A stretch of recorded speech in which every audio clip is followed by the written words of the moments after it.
Oi, gente, eu ainda quero fazer mais um vídeo para falarmos a respeito das promessas, só que neste terceiro vou tentar concluir e falar da regra do nosso livrinho que nós estamos seguindo aqui, porque eu dei uma saída dele e falei alguma coisa sobre as promessas e vou voltar nele, nesta regra dele, que apenas eu mencionei, mas não segui o panorama do livro. E é a regra que diz: as promessas de Deus na Bíblia toda estão disponíveis ao Espírito Santo, a favor dos crentes de todas as gerações. Bom, primeira coisa que as promessas de Deus, elas são um meio pelo qual Deus revela a sua vontade aos homens, né? E então nós temos toda a palavra de Deus. A palavra de Deus é uma grande promessa. Tudo que está lá é uma grande promessa. Mas vamos ver especificamente a questão de nós estarmos buscando promessas, que Deus tem que cumprir isso na minha vida, eu quero que Deus cumpra isso na minha vida. Então vamos dar uma olhada aqui em algumas regras, né? Que a gente deve tomar o cuidado, né? Enfim. Bom, primeiro que a gente já falou em outros vídeos, nunca nós devemos buscar as coisas na Bíblia pela sorte. Tipo assim, eu vou pegar a Bíblia e vou abrir, vou pôr o dedo lá e vou ver o que Deus vai falar comigo. Não é assim que funciona.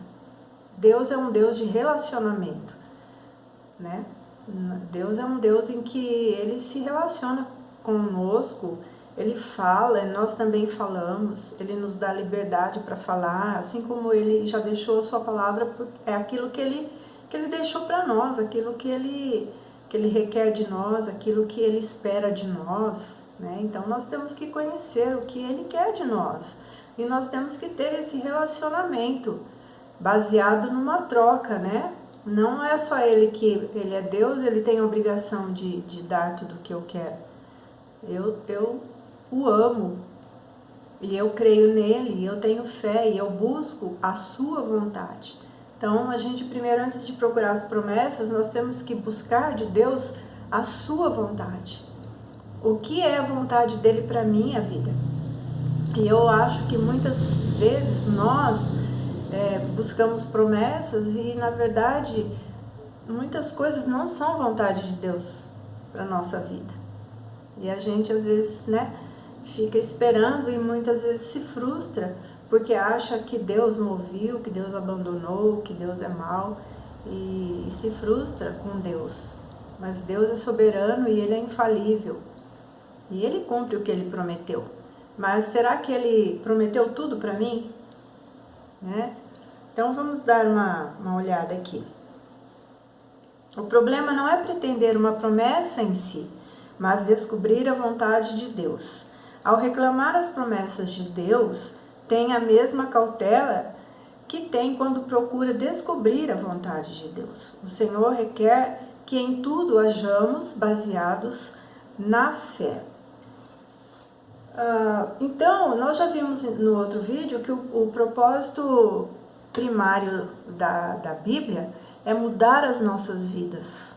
Não é só conhecermos, né? Não é só termos ciência das coisas, mas é que aquilo que nós conhecemos da palavra venha mudar, transformar as nossas vidas.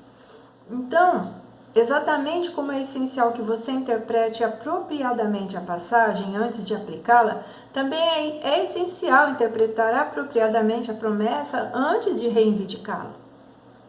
Saiba o que você está reivindicando de Deus, né? Se não é apenas um querer do seu coração. Então vamos dar um exemplo aqui.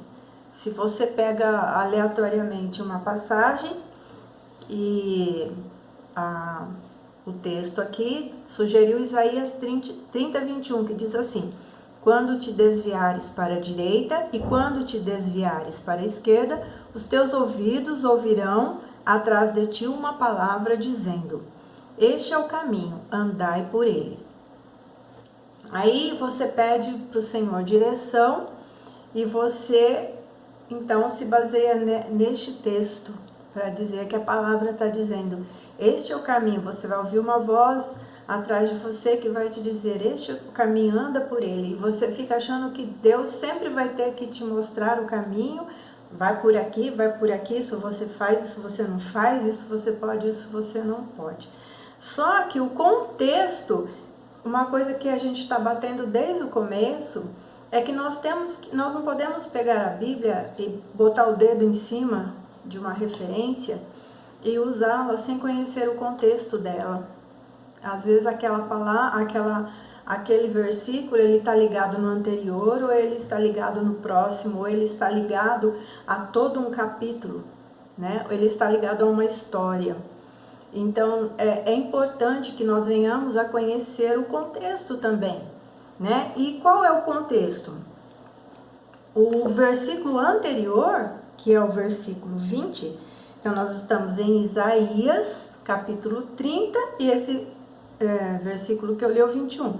E o 20 diz assim: embora o Senhor vos dê pão de angústia e água de aflição, contudo não se esconderão mais os teus mestres, os teus olhos verão os teus mestres. Aí o 21 fala: quando te desviares para a direita e quando te desviares para a esquerda, os teus ouvidos ouvirão atrás de ti uma palavra dizendo: este é o caminho, andar por ele. Então o contexto está dizendo que Deus vai dar a direção, sim.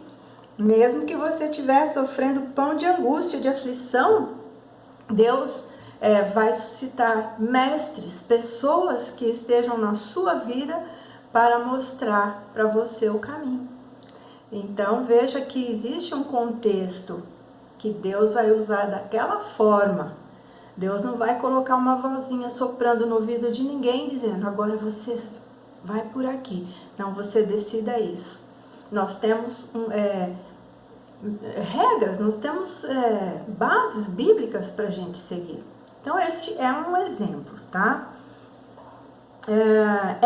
É permissível reclamar uma promessa fora do seu contexto histórico? Sim, então vamos ver. Contanto que seja fiel ao que diz e significa a passagem.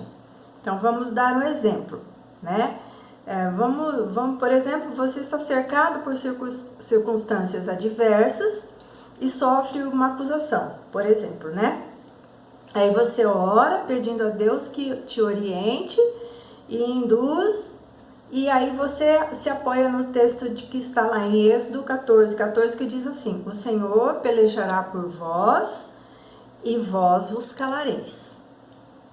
Então essa promessa, ela a princípio, né, lá na história, ela foi dada originalmente a Moisés, quando Israel estava cercado por circunstâncias lá difíceis, né? Mas você pode, o Espírito Santo der esta palavra para você, você pode sim tomá-la como uma palavra do Senhor. O Senhor pelejará por vós e vós vos calareis. Né? Então, são pequenos exemplos, mas é importante que a gente observe. Eu vou dar alguns princípios aqui, que diz assim: suponhamos que você responda a promessa e ela não se cumpra. Então, a aparência é de que Deus não fez o que prometeu. Será que Deus não faz o que promete? Vamos perguntar isso, né?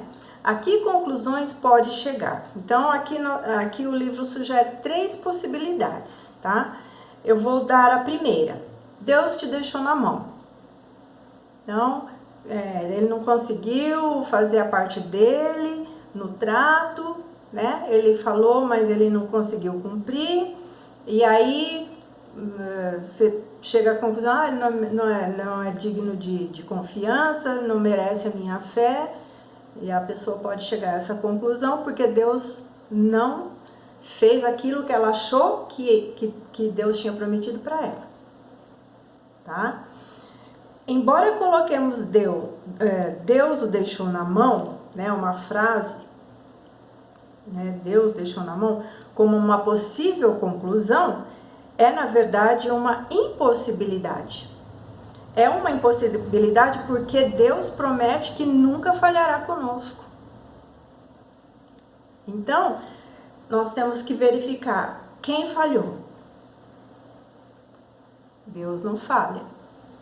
Então, tem dois lados, eu e Deus. Se algo não aconteceu, deu errado, alguém falhou. Deus não falha.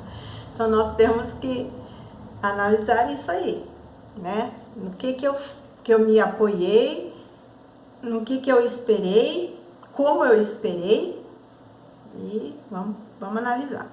A segunda possibilidade, você errou ao reclamar a promessa. Essa é uma possibilidade desagradável, mas real. Se você já teve a desventura de esperar o cumprimento de uma promessa que Deus nunca tensionou para você, não pense que está sozinho nisso. Quanta gente acha que Deus tem uma promessa que Deus não fez para ela. E ela está esperando aquilo lá, mas não é a vontade de Deus. Muitos já o fizeram isso. Normalmente acontece isso quando os seus motivos ficam confusos. A promessa foi requerida com o sincero desejo de fazer a vontade de Deus e nada mais? Ou você queria uma intervenção em algum ponto do seu percurso? Às vezes nós queremos que Deus entre ali, né, na nossa história, entre nas coisas ali, porque nós ansiamos muitas coisas, nós sonhamos, nós desejamos, nós queremos sim. E para o recurso que nós temos é a oração. A princípio nós colocamos diante de Deus, né, que a palavra de Deus diz: em tudo sejam conhecidas as vossas petições diante de Deus, com orações, súplicas e ações de graça. E aí a palavra não diz que Deus vai responder o que você quer, mas vai falar que a paz de Deus, que excede todo o entendimento, guardará a sua mente e o seu coração em Cristo Jesus. Então, você pode levar tudo em oração. E aquilo que for de Deus, ele vai se cumprir. E às vezes, nós temos que ver que Deus cumpre as coisas, não é no nosso tempo, muitas vezes não é da maneira como a gente quer, porque nós somos imperfeitos, nós somos falhos e limitados. Deus é perfeito, Deus conhece o amanhã, Deus não falha, Deus é soberano. Então, como eu disse, nesses dois lados de acordo, Deus nunca erra. Então, se alguma coisa está me frustrando com relação a promessas, eu tenho que parar e verificar se eu estou só buscando a promessa ou se eu estou buscando com a mesma força conhecer a vontade de Deus para a minha vida. Deus conhece o seu coração e algum dia revelará o que aconteceu. Talvez você se tenha apropriado erroneamente da promessa. E aí vamos ver uma terceira opção. Terceira opção: a promessa se cumprirá numa ocasião posterior e ou de um modo que você não espera, né? O que eu acabei de falar. Nós somos limitados, né? Vou dizer assim que nossa mente, nossos pensamentos diante de Deus, talvez é como se estivesse dentro de uma caixinha de fósforo, de tão pequeno que nós somos, tão limitados. A Bíblia fala que nós não podemos conhecer o dia de amanhã, né? Não sabemos quantos fios tem na nossa cabeça, fios de cabelo. Deus sabe tudo. Deus sabe, Deus conhece a nossa natureza, Deus conhece desde quando nós não tínhamos nem forma. Deus fez a nossa personalidade, Deus conhece o que nós pensamos, Deus conhece nossas frustrações. Deus sabe que muitas vezes nós queremos coisas que nós achamos que é bom para nós, mas não vai ser. Então, Ele não tem obrigação de fazer coisas que não vai ser boas para mim. Não é só porque a promessa está ali, não é só porque eu creio que Deus vai ter que cumprir.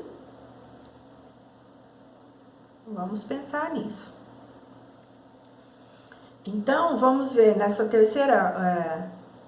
terceiro hipótese, a promessa ela pode se cumprir, mas não como a gente espera e na ocasião que a gente espera. E aqui o livro sugere então a história do Abraão, né? Que ele não tinha filho, ele já era de idade e Deus, aí sim, Deus fez a promessa para ele. Deus fez a promessa. Nesse caso, Deus fez, então Deus vai cumprir. Deus iria cumprir. De alguma forma, Deus iria cumprir. Não foi Abraão que ficou lá pesquisando, será que Deus pode fazer? Onde que está escrito que Deus vai fazer? Não, Deus falou, eu vou fazer de você uma grande descendência. Deus prometeu. E ele já era de idade, e a sua mente tão limitada, né? Ele e a Sara ainda tentaram dar o jeito de ter o filho com a escrava lá, né? Porque ele já estava com quase 100 anos, e tentaram ajudar a promessa de Deus, e aí estragaram um monte de coisa na história, porque, né, nasceu Ismael, e quanta confusão que veio se arrastando até os dias de hoje. Né? Se você não conhece a história, vai lá procurar para conhecer. Né? E vai conhecer a geopolítica da Palestina, do povo de Deus, do povo judeu, dos árabes, e você vai ver a história que se arrastou, porque ele quis, não esperou no tempo de Deus. O tempo de Deus não era o dele. E ele se viu na idade ali, a Sara na idade, já não tinha mais os costumes das mulheres, e então eles correram, então pega a serva aqui. Né? E foi uma tremenda confusão, muita tristeza e dor, porque a serva sofreu, o Ismael sofreu, ainda que Deus deu também promessa para eles. Deu promessa para Isaac e Deus deu promessa para Ismael, e se cumpriu, e se cumpre até hoje. Mas não era o perfeito não era assim. Então nós temos que pensar que às vezes as coisas não é no tempo que a gente quer. Às vezes é depois, e aqui, né, em Hebreus 11, 39 diz assim, ora, todos estes, né, deixa eu ler aqui, ó, não haveria de ocorrer o cumprimento natural da promessa, Deus a queria cumprida de maneira sobrenatural. Então, o que Deus queria fazer na vida do Abraão era um milagre. E ele quis ajudar. Hebreus 11:39 diz assim, ora, todos esses que obtiveram bom testemunho por sua fé, não obtiveram, contudo, a concretização da promessa. Ali estavam os heróis de Deus, os heróis da fé, que não viram para ver cumpridas as promessas de Deus. Aqui esse texto está falando do quê? Está falando de que muitos heróis da fé, pais da fé, homens de Deus, que estão principalmente no texto de Hebreus, capítulo 11, que fala exatamente da fé, no capítulo 11, né? Todo o capítulo 11 ali, vai contar a história de muitos homens, desde, vamos ver aqui, Hebreus 11, agora eu vou no texto, porque eu não quero mais sair do texto, senão eu falo coisa que está na minha, eu lembro, mas a exatidão, né? Aí, ó, o texto aqui, no 11:4, ele já começa no Abel. Então, veja que nós já estamos lá. Deus começou a dar os exemplos de fé, os testemunhos de fé, já de vários, né? Então, fala do Abel, do Enoque, e do Noé, do Abraão, vai falando, vai ali discorrendo o texto de todos esses homens, né? Moisés é um exemplo do que fala aqui. Todos eles obtiveram bom testemunho pela sua fé, contudo não a concretização da promessa. Por que não? Por exemplo, Deus falou para Abraão, em ti serão benditas todas as famílias da terra, como nós já vimos, né? Ele não viu a concretização dessa promessa. Ele viu a sua descendência crescer, né? O Isaac, o Jacó, o Esaú, né? E ali, ele viu não, ele viu até o Isaac e depois continuou ali. Mas a promessa que todas as famílias da terra seriam abençoadas só se concretizou em Jesus Cristo, quando Jesus veio. Então, ele morreu sem ver a concretização dessa promessa. Ele viu a promessa parcialmente na vida dele. Assim como Moisés. Moisés, né, prometeu a terra, guiou-os pelo deserto. Só que, como ele errou com Deus, ele desobedeceu, o que aconteceu? Deus falou: Moisés, eu vou te recolher, sobe aqui no monte. Olha para toda essa que você está vendo aí diante de você. Tudo isso aqui é o que eu vou dar em possessão para vocês. Mas você não vai entrar. Você não vai. Então Moisés passou tudo o que ele passou, caminhou os 40 anos no deserto e ele não viu concretizar a promessa. Ele morreu sem ir lá naquela terra. Ele sonhou com aquela terra, ele imaginou aquela terra, mas ele não pôs os pés dele lá.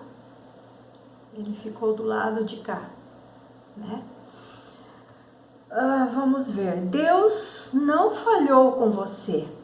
E talvez você não tenha errado ao reclamar a promessa. O Senhor poderá cumpri-la de modo e numa ocasião em que você nem desconfia. O que todos devemos estar tentando seguir é a vontade de Deus conforme o calendário e horário de Deus. Então, meu querido, aqui eu vou falar para você. Você está esperando coisas, se Deus falou alguma coisa para você, busque a vontade de Deus e no tempo certo Deus vai cumprir, tá bom? Eu também tenho promessa de Deus e eu espero, e eu vejo que Deus, há uns 20 anos atrás, eu vou abrir um parênteses aqui para dar esse testemunho. Há 20 anos atrás, quando eu passei por uma situação, acho que talvez a mais difícil da minha vida, uma das mais, acho que é a mais difícil, e eu estava muito triste, abatida, derrotada, e um dia eu estava num culto de oração, às 6 da manhã, numa igreja que não era minha, era perto da minha casa, mas não era minha igreja, e eu fui lá orar, porque eu estava muito necessitada. E aí, quando terminou a oração, o pastor veio e falou assim: você é irmã assim, assim e tal, né? Você é pastora? Eu falei assim: nossa, mas quem falou para o senhor que eu sou pastora? Eu fui ali, né? Não tinha conversado com ninguém. Falei: não, a irmã tal, conhece você, falou. Eu falei: sou da igreja quadrangular e tal. E aí, ele falou assim: a irmã não quer pregar quarta-feira? E eu falei assim: pastor, eu tô aqui fazendo uma campanha de oração porque eu não tenho condições, eu estou sem condições mesmo não estou emocionalmente e tal. Ele falou assim: não, irmã, não, mas Deus vai te dar força, Deus vai te sustentar, traz uma palavra pra gente, né? E ficou insistindo, e ele não queria pregar, porque eu estava num momento tão ruim, tão mal, né? Mas aí ele, na insistência, veio na minha boca uma referência bíblica e interessante. Eu já tinha lido, claro, porque eu já tinha lido a Bíblia toda, mas naqueles dias não me lembro de ter lido. E veio na minha boca e eu nem sabia onde estava a referência, mas veja bem, a palavra veio na minha boca. Aí eu falei assim: tá bom, né, pastor? Bem que a Bíblia fala: eu é que sei os pensamentos que tem a teu respeito, pensamentos de paz, não do mal. E eu declarei essa palavra, foi pelo Espírito Santo, foi uma promessa que Deus deu para mim, naquele momento, né? E depois, quando eu cheguei em casa, isso por volta das 7 da manhã, porque a oração era bem cedinho, eu peguei o livro que eu estava lendo, e já estava no último capítulo, e o último capítulo deste livro, que é o livro Storm, ou Martin, acho que é o nome dela, né? Storm, é o poder da esposa que ora. E no último capítulo, já terminando o capítulo, ela deixou umas referências bíblicas. E aí eu tô lendo lá e que eu olho assim, eu é que sei os pensamentos que tenho a teu respeito, pensamentos do bem no meu coração. Eu pulei assim, falei, Senhor Jesus. E aí eu vi onde estava, né? Jeremias 29:11. Eu pulei. E aí, a partir daquele dia, esse versículo começou a repetir na minha vida. Em evento que eu ia, em livro que eu lia, em pregação que eu ouvia, Deus começou a ecoar aquela palavra. E isso se prolongou por anos. E até hoje ainda, às vezes Deus me lembra dessa referência. Eu falo, Deus, como o Senhor é maravilhoso. E olha, isso fazem 20 anos. E através desses anos, Deus vem cumprindo os seus propósitos na minha vida, né? Então, Deus deu uma promessa. O Espírito Santo soprou para mim aquela passagem, que na verdade aquela passagem foi dita profeticamente para o povo quando eles estavam escravos na Babilônia, cativos na Babilônia. Tinha sido destruído tudo deles lá. E Deus usou o profeta para falar, mas eu que sei os pensamentos que eu tenho para vocês. Vocês estão sofrendo, vocês estão escravos, vocês estão longe da sua terra, vocês estão cativos. Mas eu é que sei o pensamento que eu tenho de vocês. É pensamento do bem, não é pensamento do mal. Eu não quero o mal de vocês, eu quero o bem. Para dar